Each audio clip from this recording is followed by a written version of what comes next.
ఎవరో మోసం చేశారు. ఆ మోసం చేసినప్పటి నుంచి పాపము అలా అయిపోయాడు అనమాట. అంతకుముందు వరకు లైఫ్ వేరేగా ఉండేది, చాలా బాగుండేది, అందంగా ఉండేది. కానీ ఏంటో టైం బ్యాడ్ అవడం వల్ల అప్పుడు దాకా ఉన్న మంచి లైఫ్ కాస్త పోయి ఇప్పుడు పిచ్చోళ్ళే తిరుగుతున్నాడు. ఏం చేస్తాం, కర్మ అంతే. ఆ టైంలో నిజంగా ఆ కష్టం నుంచి, ఆ మోసం నుంచి గట్టెక్కుంటే ఆ లైఫ్ వేరేగా ఉండేది. ఈ పాటకు ఒక రేంజ్లో ఉండేవాడు.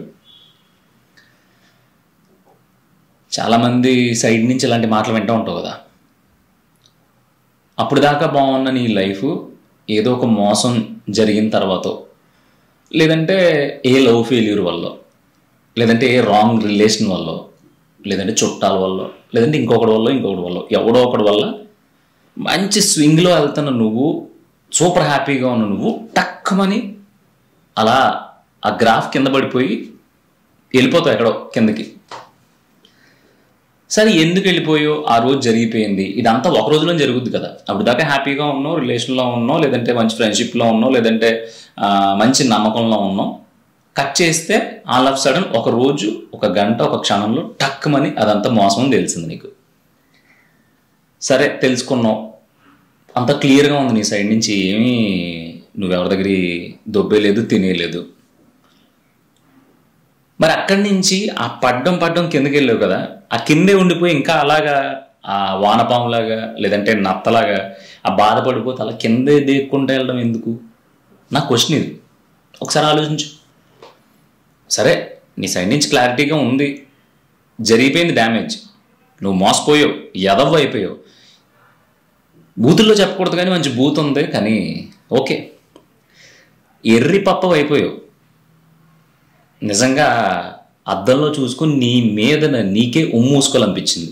అంత దారుణమైన మోసంలో పడిపోయావు. సరే, అంతా చెక్ చేసుకున్న తర్వాత నువ్వు వెనక్కి ఎందుకు రాలేకపోతున్నావు? అంటే హ్యాపీగా తిరిగేయమని, లేదంటే దులిపేసుకోమని, ఇవన్నీ అందరూ చెప్పే మాటలే. కానీ నా క్వశ్చన్, నా లాజిక్ ఏంటంటే, ఇలా కింద పడినోడివి, సరే బాగా ఉందాము అనుకున్న నిన్ను బాగోలేకుండా చేశారు కదా ఈ క్షణంలో. సో అలాంటి వాళ్ళ కోసం నువ్వు కిందకి దిగావు, కరెక్టే. ఒక రోజు 2 రోజులు దిగావు, ఆలోచించుకున్నావు, ఇలా అయిపోయింది నేను పరిస్థితి అనుకుని మళ్ళీ యాజ్ ఇట్ ఈజ్ ఆ కరవలో నుంచి పైకి వచ్చి నువ్వు రోజు చేసే పనులు ఉంటాయి కదా. అంటే నీ బిజినెస్సో, నీ జాబో, లేదంటే నీకు సంబంధించిన ఏదో తలకమాసిన పనులు ఎడుగుతాయి కదా. లేచి బ్రష్ చేసుకోవడం దగ్గర నుంచి, తినడం దగ్గర నుంచి, ఆలోచించడం దగ్గర నుంచి నీ యాక్టివిటీ నీకు ఉంటుంది కదా. ఆ యాక్టివిటీ ఎందుకు మానేసావు నువ్వు? సరే, బ్రష్ చేసుకుంటున్నావు, తింటున్నావు, ఎందుకు తిరుగుతున్నావు నీకే తెలియదు, గాలి తిరుగుతున్నావు. ఎందుకని? అంతకుముందు పొద్దున్నే లేచేవాడివి, నీ పన్ను చూసుకునేవాడు, ఆఫీస్కి వెళ్ళి అందరితో నవ్వేవాడు, అందరితో కూర్చునేవాడివి, డిస్కస్ చేసేవాడు, నీ అమ్మ ఇడే పని బాగా చేస్తాడరా అని అనిపించుకున్నావు. నువ్వు ఆ దెబ్బ తగిలిన 2వ రోజు కూడా అలాగే అనిపించుకునే ఛాన్స్ ఉంది కదా. కూర్చుని పని చేసుకోవచ్చు కదా, చెయ్యు. అంటే మైండ్లోంచి పోవట్లా. అది ఎందుకు పోవట్లేదంటే నువ్వు పని పాట లేకుండా ఖాళీగా తిరుగుతున్నావు కాబట్టి పోవట్లా. అలాంటప్పుడు ఏం చేస్తావు తెలుసా? ఒక 1,00,000 2 లక్షలు అప్ చేసేసి ఈఎంఐ పెట్టేసి ఆ ఈఎంఐ ఎలా ఉండాలంటే ఆటోమేటిక్ డెబిట్ పెట్టు, అంటే ఆటోమేటిక్గా అకౌంట్లో నుంచి ప్రతి నెల సమ్ అమౌంట్ కట్ అయిపోవాలి. అలాగే 1,00,000 2 లక్షలు అప్ చేయి. అంటే నీ స్తోమతకి మించి నువ్వు బాగా సంపాదించేవాడు ఇంకొక 10 లక్షలు అప్ చేయి, లేదా ఇంకో కొంచెం తక్కువ అనుకో 5 లక్షలు, ఇంకా తక్కువ సంపాదిస్తున్నావు ఇంకో 2 లక్షలు, ఇంకా తక్కువ అనుకో 50,000, 1,00,000 అప్పు చెయ్యి. ఆ అప్పు ఎలా ఉండాలంటే నెల పలానా డేట్కి దాంట్లో నుంచి ఎట్టి పరిస్థితుల్లోనూ డబ్బులు ఎగిరిపోవాలి. ఒక 2 నెలలు లేట్ అయితే బ్యాంక్ వాళ్ళు వచ్చి ముడ్డు మీద చీపురు కట్టించి కొట్టాలి. అలాంటి బ్యాంకులో అప్పు చేయి. ప్రతి నెల నీ ప్రమేయం లేకుండా నీ బ్యాంక్ అకౌంట్లో నుంచి కట్ అయిపోయేలాగా సెట్ చేసుకో. నేను చెప్తాను వాసు, కొంపలోలు పీకట్టుకుని బయటికి గెంటేసిన, నిజంగానే ప్రాణానికి ప్రాణంగా ప్రేమించేసి ఇంకా లేకపోతే చచ్చిపోతాం అనే స్టేజ్లో నువ్వు ఉన్నా, లేదు అసలు ఇంతకు మించిన మోసం ప్రపంచంలోని ఎవరికీ జరగదో, నాకే ఎందుకు జరిగింది అనే అంత నువ్వు కుమిలిపోయినా సరే అన్నీ మూసుకుని పనిచేస్తావు. ఎందుకంటే ఈ జరిగిన మోసాలు అయ్యి నీ పర్సనల్, ఇక్కడ ఎవరికి దేనితోని ఫరక్ పడదు. వచ్చే నెల 1వ తారీఖునో 5వ తారీఖునో 10వ తారీఖున ఈఎంఐ డేట్ ఉంటుంది కదా, ఆ డేటు నిన్ను పడుకోనివ్వదు. ఆ డేటు దీన్నంతటినీ ఓవర్కమ్ చేసి తొక్కి పడేసి తోలు తీస్తారు. 2వ తారీఖు వచ్చింది ఈఎంఐ కట్టపోతే, లాస్ట్ నెల ఎలాగో దొప్పించుకున్నావు, ఏదో బాధలో ఉన్నావో ఏదో ఏడుస్తున్నావు అని చెప్పి ఓకే లైట్, ఒక ఛాన్స్ ఉంటుంది బ్యాంక్ నుంచి. నీ బాధ గురించి కాదు, అది కేవలం ఛాన్స్, ఒక ఛాన్స్ మాత్రమే. ఇక 2 నెలల్లో కట్టలేదు అనుకో, ఎగిరిపోతావు తెలుసా. జోడు తీసుకుని కొడతారు, ఇంకా తేడా వస్తే పీకి పట్టుకుని బయటకు లాగుతారు, ఊరిని నడిబొడ్లో నిలబెడతారు, నీ సందులో తలెత్తుకుని తిరగలేవు. ఇలాంటి అప్పు చేయి, అలాంటి దాంట్లో ఇరుక్కో. అప్పుడు నువ్వు పడిన కిందకేదో మేకలు దిగిపోయావు కదా, అటు ఇటు వసేయడం అంటారు. ఆ వసేసుకుని మరి పైకి వస్తావు. ఎందుకు చెప్తున్నానంటే, ఒక దాన్ని మించిన యావగేషన్ ఇంకోటి లేకపోతే మనిషి చచ్చిపోతాడు. మనిషి నాకు తెలిసి పుట్టిన తర్వాత తెలిసిన తర్వాత ఒక 5-6 సంవత్సరాల నుంచి బతకడు. ఇప్పుడు పుట్టిన తర్వాత మనకి ఏంటి, చిన్నపిల్లల్ని చూస్తూ ఉంటావు కదా, వాళ్ళు అప్పటిదాకా మాట్లాడడానికి ట్రై చేస్తారు, అత్త తాతయ్య మాటలు వస్తాయి. తర్వాత మాటలు నేర్చుకోవాలని యావగేషన్. తర్వాత అప్పుడు దాకా ఎలకెత్తలా ఇలా పైకి పడుకునే వాళ్ళు బోర్లా పడుతూ ఉంటారు, అదో యావగేషను. దాని తర్వాత నడవడం యావగేషను, దాని తర్వాత స్కూల్ యావగేషను, మార్కులు యావగేషను, తర్వాత బతుకు యావగేషను, పిల్లల యావగేషను, మనకు నచ్చిన దానికోసం యావగేషన్. ఇదే కదా. ఈ యావగేషన్ లేదు, కట్ అయిపోయింది అనుకో నువ్వు. సరే, బాధలో ఉన్నాడు. అప్పుడు బాధలో ఉన్న తర్వాత ఆడికి నెక్స్ట్ దేని మీద మనసు లేదు, ఇంక్లూడింగ్ భోజనం మీద కూడా. నాకు ఆకలి వేయట్లేదు, ఆకలి చచ్చిపోయింది, మొత్తం తినాలనే కోరిక చచ్చిపోయింది అంటూ ఉంటారు కదా. వాళ్ళందరినీ ఒక చీకటి కారాగారంలో బంధించేసి, శ్రీరామదాసు సినిమాలో రామదాసుని వేసేస్తారు కదా కటకటాల్లో, అంతకంటే ఘోరమైన కటకటాల్లో అండమాన్ నికోబార్ దీవులు తీసుకెళ్లి చీకటి కొట్టంలో తోసేసి కూడు పెట్టకపోతే అప్పుడు తెలుస్తుంది ఆ ఆకలి లేకపోవడం, ఆకలి పుట్టకపోవడం. ఎక్కడో ఎవరో ఏదో పుణ్యం చేసుకుంటే మనం పుట్టాం. నువ్వు నమ్ముతావు కదా కర్మల్ని, నువ్వే అంటావు కదా నాకు కర్మ ఇదంతా అని. మంచి కాళ్ళు చేతులు వచ్చినాయి, మంచి రూపం వచ్చింది, అన్నీ బాగున్నాయి, పర్ఫెక్ట్గా ఉన్నాయి. ఒక లూప్లో పడ్డావు, లూప్లో పడిన తర్వాత అప్పుడు దాకా నువ్వు చేసిన పనులు చేయడం మానేసావు. అది టైం బ్యాడ్ కాదు, నీ ఒళ్ళు కొవ్వు. అది నేను చెప్తున్నాను కదా,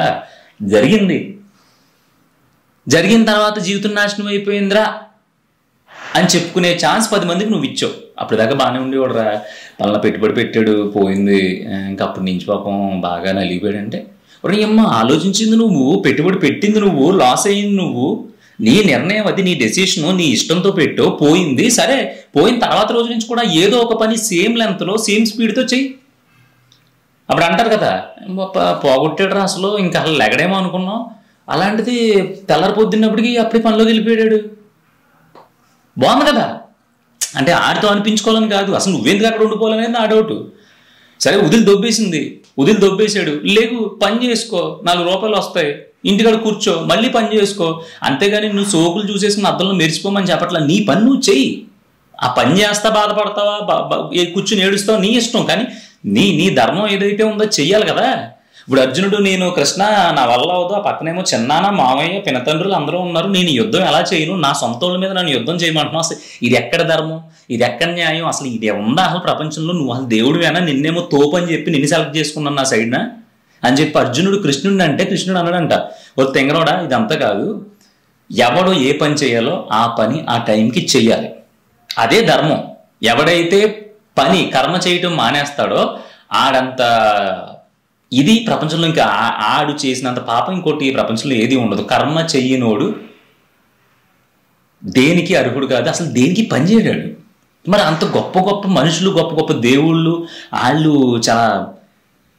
చాలా ఎక్స్పీరియన్స్తో, అంటే అంత పవర్ఫుల్ కంటెంట్ మనకి ఇస్తే మనం ఏం చేస్తున్నాం అంటే, సరే అప్పుడు దాకా బాగున్నాడు పాపం నలిగిపోయాడు. ఏంటి నలిగిపోవడం?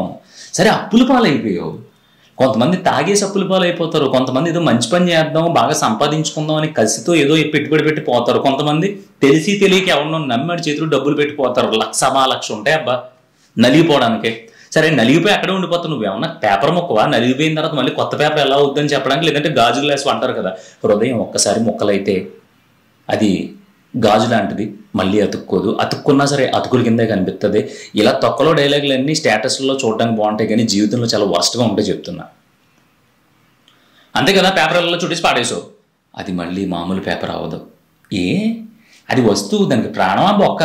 పేపర్ అది తయారైంది, మనిషే తయారు చేశాడు, నలిపెత్తే పేపర్ ఎలా అవుద్ది? పెచ్చ అంటారు దాన్ని, అవదు అది. కానీ నువ్వు నేను చెయ్యి కొట్టేసి పక్కన పాడేసాం, జీవితాంతం అలా చెయ్యి రూపాయలు చేస్తే ఎలాగ ఉంటావా? అయ్యో చెయ్యి రూపాయలు జీవితంలో దీన్ని ఎవడో బాగు చేయలేడు అంటావా?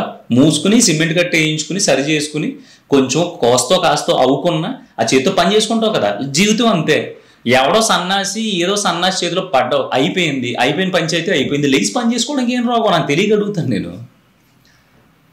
నేను చెప్పింది తప్పు అయితే కనుక వెళ్ళిపోయి ఇక్కడి నుంచి అర్జెంటుగా ఆపే, వీడియో ఆపే, అసలు నా మొహం చూడొద్దు నువ్వు. ఎందుకంటే కూరుకుపోతున్నారు ఇంకా డిప్రెషన్లో, ఇంకా దాన్ని ఏమంటారు, కొని తెచ్చేసుకుంటున్నారు, కాళ్ళు ఓదార్పు చేసుకుంటున్నారు, కాళ్ళు తలి చేసుకుని. చిన్నప్పుడు చూసావు ఇంట్లో అమ్మ చీపురు కట్టించుకుని లేదంటే లాగిపెట్టి చెప్పించుకున్నావు, గోమే కొట్టాడు అంటారు. అలా ఎక్కి ఎవడేడమన్నా నిన్ను? ఆ బుద్ధి జ్ఞానం ఉందా అసలు?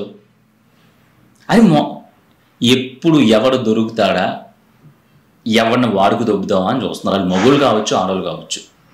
అంటే అందరూ చెడ్డోళ్ళు ఉంటారు పృథ్వీ, మరి అలాగే మీ అందరినీ వీడియోలు చూస్తున్నాం కదా, మమ్మల్ని కూడా అలాగే అంటావా అంటే సిచ్యువేషన్ బట్టి ప్రవర్తనలు మారిపోతున్నాయి. ఇక్కడ నేను ఉన్నాను, మీ ఇంటికి వచ్చాను, ఒక 10 రోజులు ఉన్నాను. నేను బాగా చెప్తాను కదా, మాటలు అయ్యి కంటెంట్ అది బాగా చెప్తాను, మంచి వీడియోలు పెడతాను కదా, కొంచెం మీ ఇంట్లో చెప్పరా బ్రో, ఒకసారి 10 రోజులు మీ ఇంట్లో ఉంటాను, బాగానే ఉంటుంది, అందరూ పరిచయం చేస్తాం మీ ఫ్రెండ్స్కి, వీళ్ళకి మా ఓడు తోపు తురుము పృథ్వీ అని, నేను తన సబ్స్క్రైబర్నే.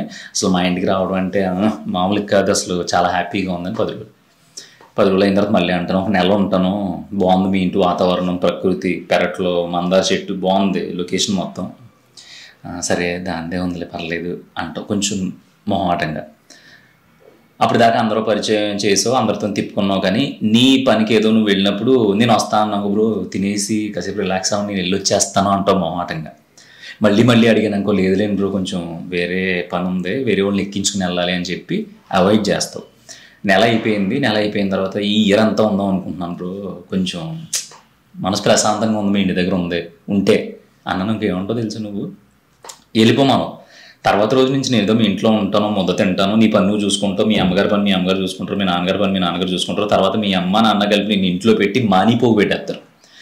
ఆడి ఎవడో తెలీదు, పోన్లే నేను కూడా చూసాను, బాగానే మాట్లాడతాడు, అంతా బాగానే ఉంది, మంచోడు కదా అని చెప్పేసి మనం ముగ్గురు మీద దేకడానికి కష్టంగా ఉంది, ఆడిని కొంపలు వేసుకుని ఆడి కూడి పెట్టి ఆడిని ఇంట్లో ఉంచుకుని నలుగురు 4 రకాలుగా అనుకుంటారు. ఎందుకురా మనకే, ఇప్పుడు ఈ రోజుల్లో ఎవరిని మనం ఏమీ నమ్మలేము అని చెప్పి నీకు దొబ్బులు పెడతారు. నీకు కూడా అనిపిస్తుంది, మీ ఏంటి మనోడు జీలిబండ్లు అంటూ పోయాడు, చెప్తే ఫీల్ అవుతాడు, ఇప్పుడు ఎలా చెప్పాలి ఏంటి పరిస్థితి అని తెగ కుమిలిపోతూ ఉంటావు. అవునా కదా? ఎందుకు జరిగింది ఇదంతానే? నువ్వు యాక్సెప్ట్ చేసి ఇంట్లో పెట్టుకున్నావు, సరే కొత్తగా ఉన్నప్పుడు ఉన్నంత ఎగ్జైట్మెంట్ వెళ్ళి కొద్దీ లేదు అంటే ప్రాబ్లంలో కూడా అంతే. నువ్వు ఇరుక్కుపోయినప్పుడు చాలా అంత గుండ్రాయి వచ్చి మీద పడిపోయినట్టు అనిపిస్తుంది. సో ఉండే కొద్దీ ఎలా ఉంటుందంటే, నువ్వు కావాలని గుర్తు చేసుకుని ఏడవడం వల్ల నువ్వు ఇంకా అలా వర్స్ట్ లైఫ్లో ఉండిపోయావు తప్ప, ఒకవేళ అది కాదు అని నువ్వు వెంటనే దాని నుంచి రికవర్ అయ్యి నీ పని నువ్వు చేసుకోవడం మొదలు పెడితే అద్భుతంగా ఉండేది. నా ఎగ్జాంపుల్ నీకు సింక్ అవ్వలేనట్టు అనిపిస్తుంది కదా, ఇప్పుడు చెప్తాను చూడు. వచ్చాను బ్రో, 10 రోజులు ఉంటాను బ్రో ఇలాగా మీ ఇంటి దగ్గర అంటే, లేదు బ్రో మా ఇంటికాడ ఎక్కడ కుదురుతుంది, ఏం లేదులేండి, సరదాగా ఊరు చూపిస్తాను, ఊరు చూపించిన తర్వాత మీరు ఫలానా చోట మంచి హోటల్ ఉంటుంది అక్కడ ఉన్నారంటే బ్రహ్మాండంగా ఉంటుందని చెప్పావు అనుకో, అప్పుడు ఎలా ఉంటుంది నీ లైఫ్?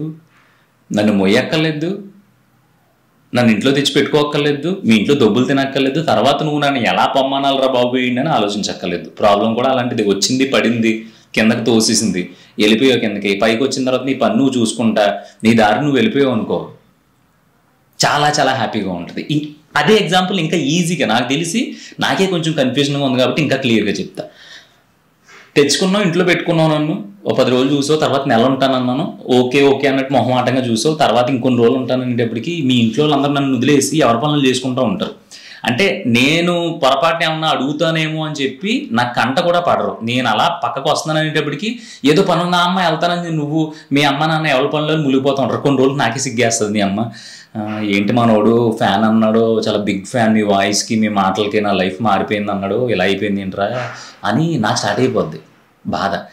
ఏంటి మనం అనవసరంగా అడిగామా, వెళ్ళిపోతే బెటర్ ఏమో కదా అని చెప్పి ఒక 10-15 రోజులు ఆలోచించుకుని ఓ 16వ రోజు 17వ రోజు నువ్వు ఇంకా నీ పనులు చూసుకుంటానే, అంతకుముందు రోజులో ఒక 2-3 గంటలు సరదాగా నాతో మాట్లాడేవాడు, ఇప్పుడు కనీసం 10 నిమిషాలు కూడా మాట్లాడలే. నేను పిలుస్తా, బ్రో వద్దులే కొంచెం పని ఉంది వెళ్ళిపోతాను అన్నట్టు, అవునా బ్రో సరే అని చెప్పేసి నువ్వు సాగనంపేస్తావు. అప్పుడు నేనేం చేస్తాను, నా పెట్టి బెడప నా సంకలో పెట్టుకుని నేను వెళ్ళిపోతా.